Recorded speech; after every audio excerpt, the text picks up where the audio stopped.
Setelah kemarin kita membahas film perang di Pulau Iwo Jima dari sudut pandang orang Jepang, kali ini melalui film Flag of Our Fathers, kita akan membahas perang tersebut dari perspektif orang Amerika. Sebenarnya film ini yang dirilis lebih dahulu, namun kami sarankan untuk menonton film Letters from Iwo Jima terlebih dahulu sebelum menonton film ini.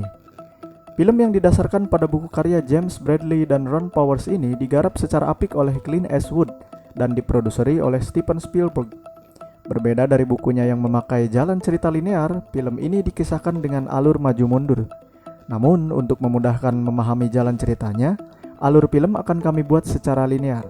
Baik, langsung saja kita ke alur ceritanya dan kami ingatkan untuk yang belum pernah nonton film ini untuk menonton filmnya terlebih dahulu. Karena sensasi menonton tanpa spoiler terasa lebih asyik.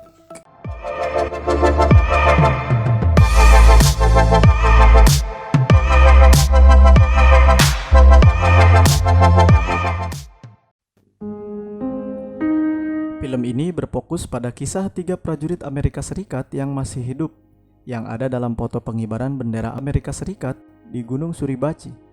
Prajurit tersebut adalah prajurit 1 Rene Gagnon, prajurit 1 Ira Hayes, dan 1 tim medis Angkatan Laut John Doug Bradley.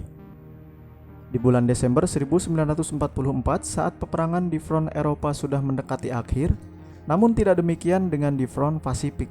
Saat itu, Korps Marinir Amerika Serikat yang akan ditugaskan menyerbu Jepang dilatih di kamp Tarawa yang ada di Kepulauan Hawaii. Cerita berfokus pada salah satu regu yang ada di Resimen 28 yang beranggotakan 7 prajurit marinir dan 1 dokter AL Amerika Serikat dari Resimen Marinir 28.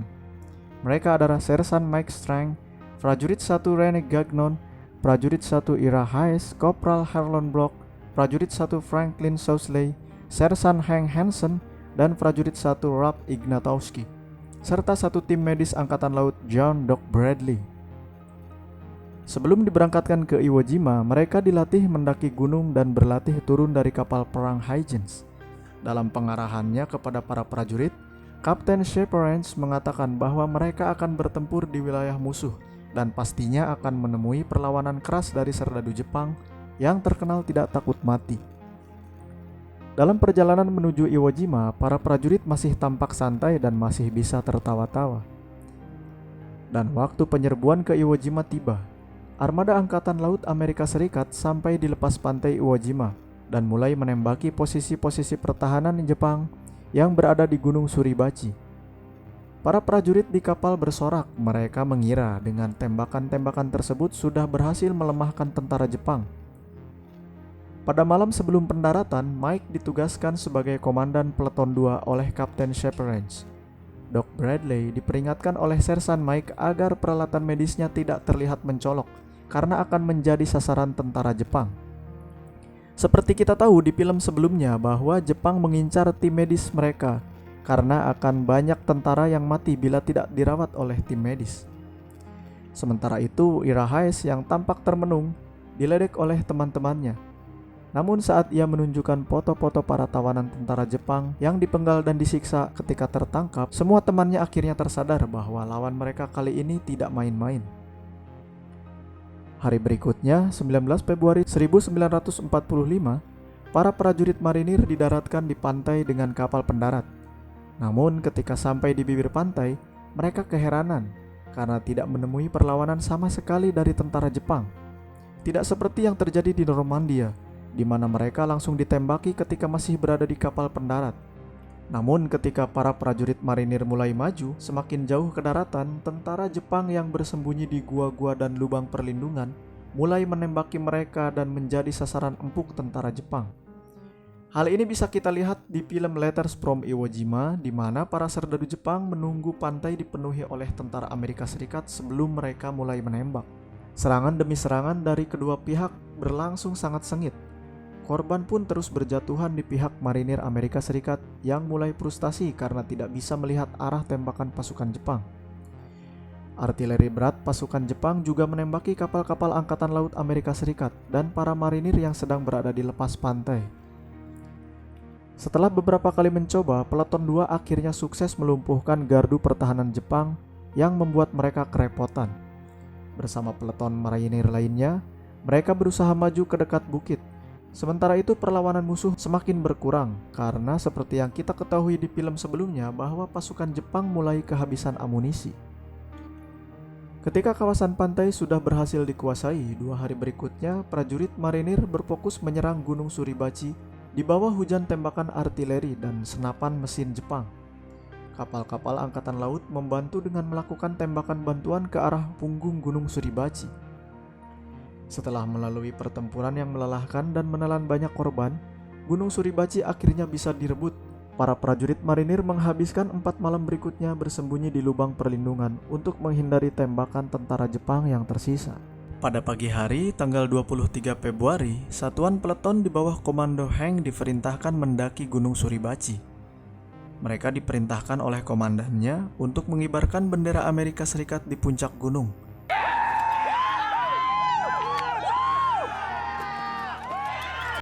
Dan setelah bendera berkibar, serentak seluruh pasukan Amerika Serikat yang ada di darat dan di kapal bersukacita dan membunyikan semua benda yang ada di sana untuk menandai.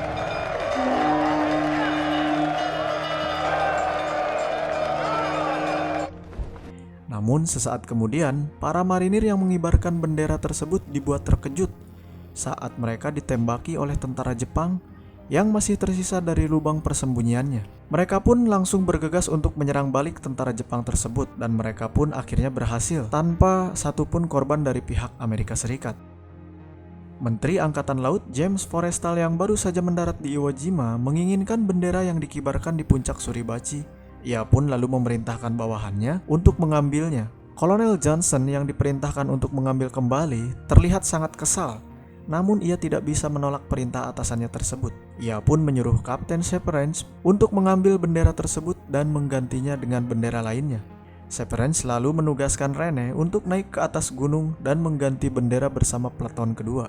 Ketika mereka sampai di puncak gunung, mereka menurunkan bendera pertama. Mike, Harlon, Doc, Ira, Rene, dan Franklin akhirnya mengibarkan bendera kedua.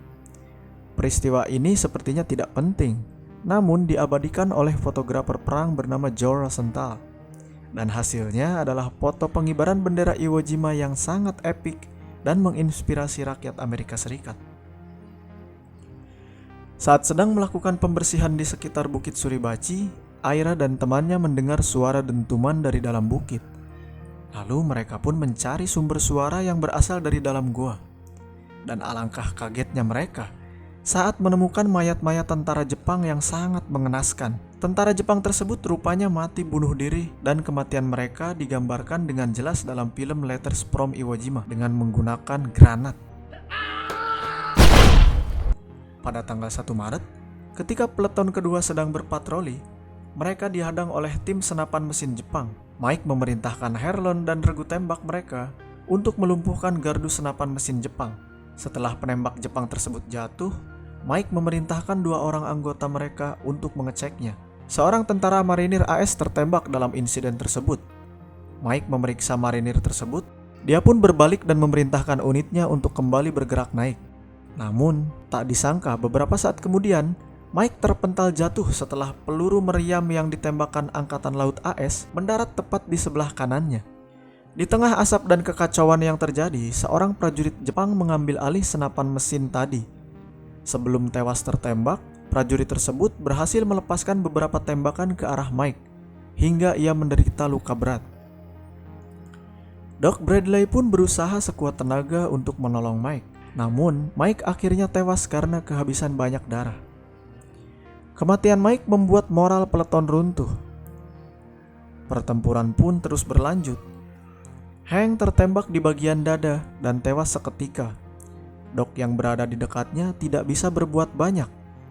Sementara itu Harlon tewas terkena tembakan senapan mesin. Begitupun dengan Franklin yang tewas terkena senapan mesin lainnya. Hal itu membuat Ira begitu trauma dengan tewasnya beberapa rekan-rekannya. Hingga pada suatu malam, ketika sedang melakukan operasi, Doc dan Iggy mendengar suara meminta pertolongan. Doc pun lantas bergegas untuk menolongnya, dan Iggy menunggu di lubang persembunyian mereka. Saat Doc kembali, rupanya Iggy sudah tidak ada dan hanya ada tentara lain yang mengisi lubang tersebut. Mereka berdua akhirnya mencari dan menemukan sebuah pintu tepat di bawah lubang persembunyian mereka.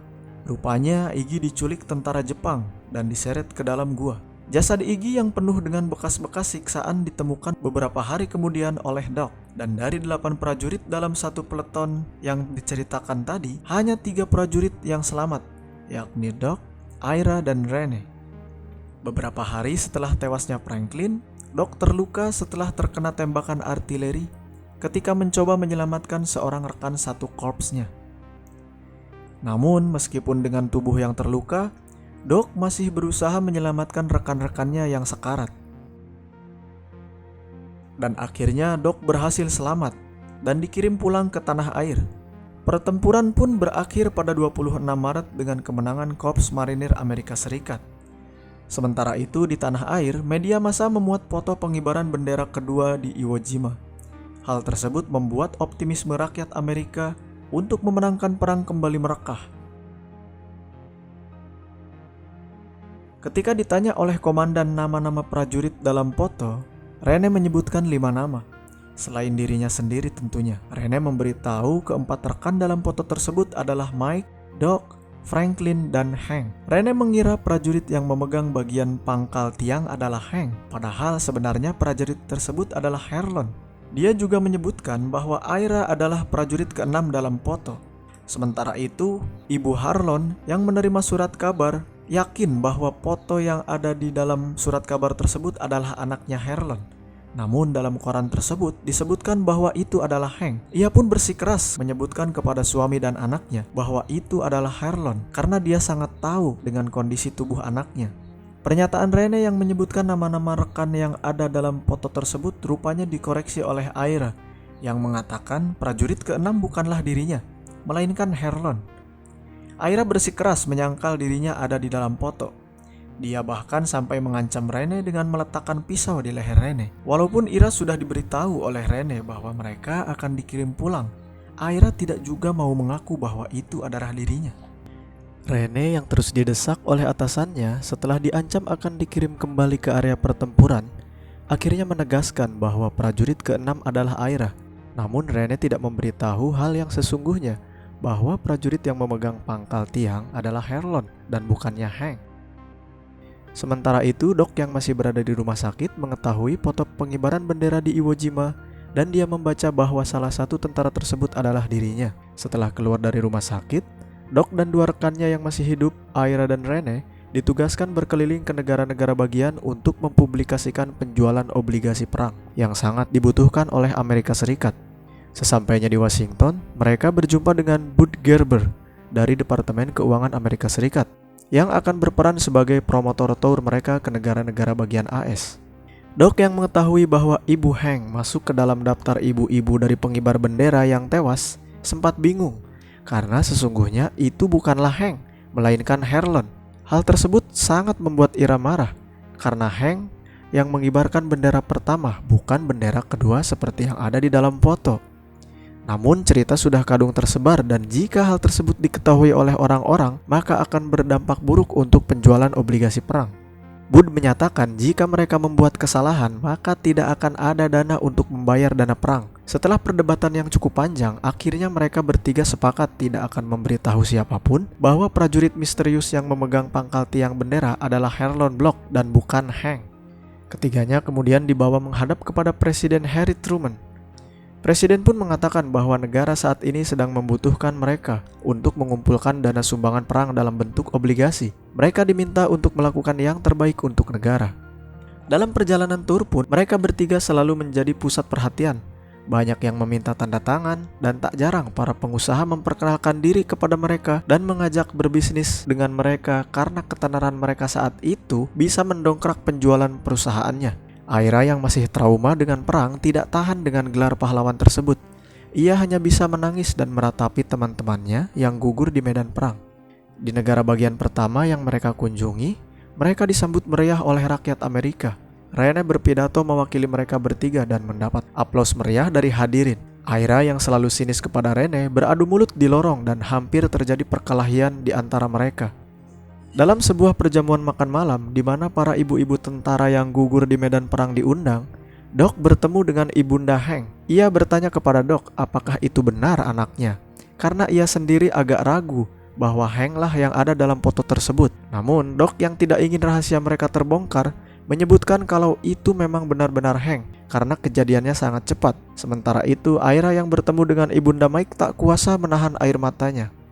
Keesokan harinya, Bud mengajak mereka bertiga untuk melakukan gladi bersih tour mereka malam nanti. Bud menunjukkan replika Bukit Suribachi dan menginginkan mereka untuk melakukan adegan reka ulang pengibaran bendera. Namun, Ira yang membayangkan hal tersebut terlihat semakin kesal, dan ia berjanji akan melakukan hal tersebut untuk yang terakhir kalinya dan tidak akan mau lagi ikut dalam tour. Pada malam sebelum show, Ira yang semakin depresi ditemukan oleh Doc sedang mengamuk di jalan raya. Ira terlihat mabuk dan mengancam pemilik bar yang tidak melayaninya karena ia seorang Indian. Doc mencoba menenangkannya dan dibawa ke stadion tepat sebelum acara dimulai.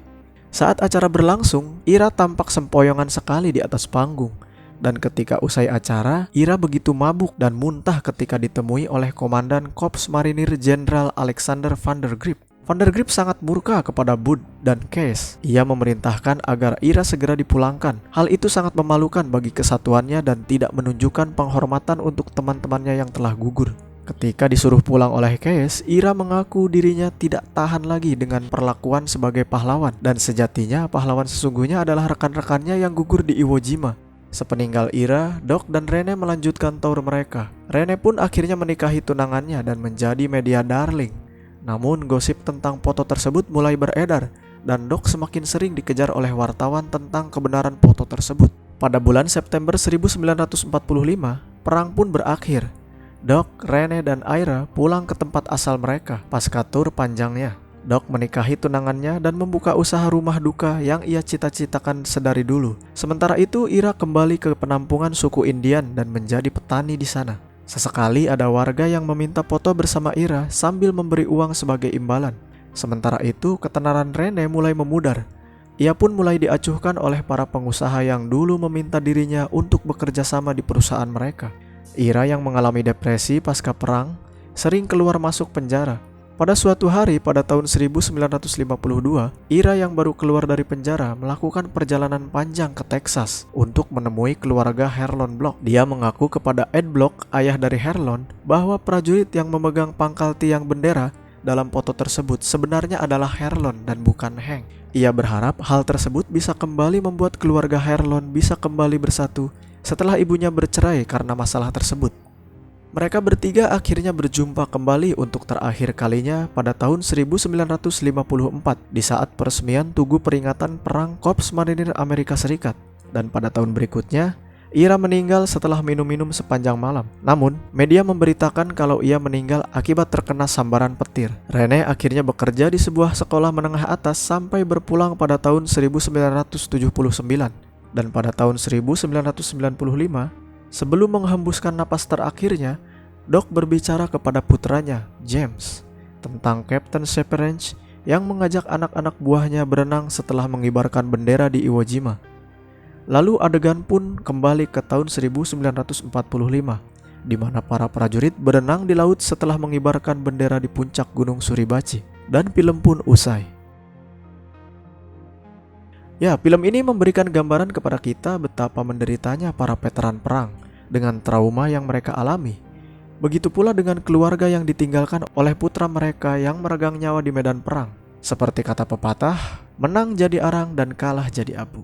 Oke, sampai bertemu di video selanjutnya. Bye-bye.